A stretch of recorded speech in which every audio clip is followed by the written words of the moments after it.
Ici Ben Moubamba.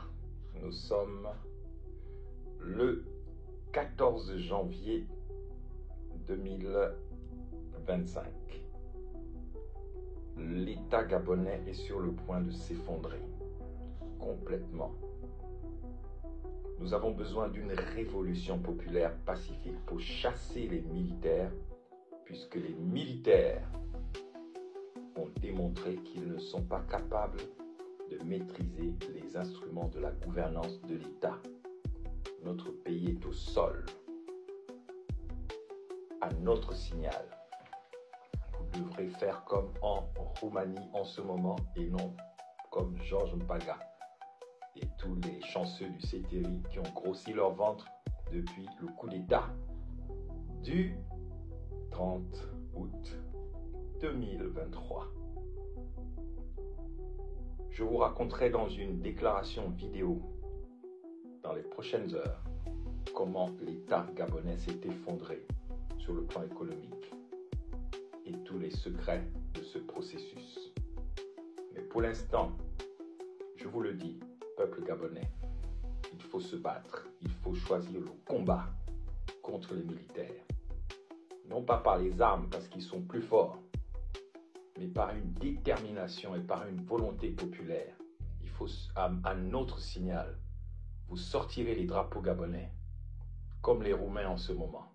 Vous sortirez les drapeaux gabonais pour demander la fin du processus d'effondrement économique de l'État, effondrement politique, effondrement économique, effondrement social, effondrement culturel, effondrement militaire. Trop, c'est trop. J'appelle au courage, à ne plus avoir peur, à cesser d'avoir peur. Nous sommes foutus, je suis au regret de le dire, nous sommes foutus parce que nous n'avons pas une jeunesse prête au combat.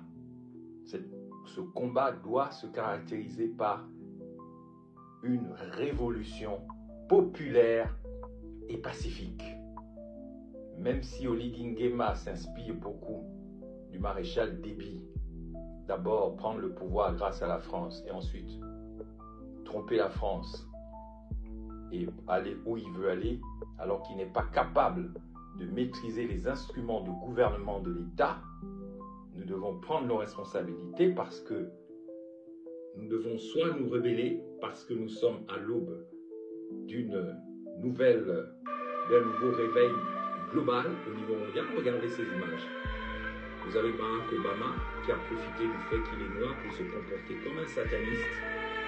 Et vous le voyez ici, quand il arrive à la messe de Jimmy Carter, il ignore Donald Trump qui, lui, même s'il est blanc, vous croyez que parce que vous êtes des noirs, c'est un label de qualité, alors que vous êtes des satanistes. Moi, je ne suis pas les discours de ces panafricanistes et satanistes qui croient que être blanc, c'est mauvais forcément, être noir c'est bon, non. En la circonstance ici, Donald Trump est dans la rédemption, nous devons le suivre.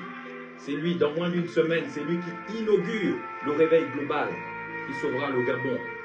Donc le peuple doit cesser de dormir au Gabon et préparer ses drapeaux par la révolution populaire comme vous voyez en Roumanie.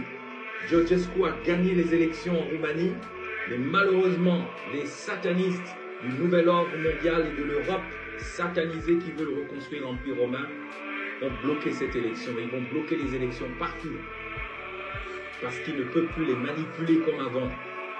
Eh bien, Donald Trump, pour l'instant, moins qu'il ne nous trahisse, qui est en train de faire la morale ici à Barack Obama, en lui disant, tu as voulu me tuer. Tu ne m'as pas eu, tu ne m'auras jamais. Et tu vas voir que même les Noirs vont me suivre, même les Africains vont me suivre. Il y a sa femme là-bas qui surveille de près. Parce que lui, Donald Trump, il a la chance d'avoir une femme qui est un féminin sacré. Pas les femmes, comme on dit, les Banjabis en cabinet. Ils se mettent à se disputer le papier, le cul en l'air.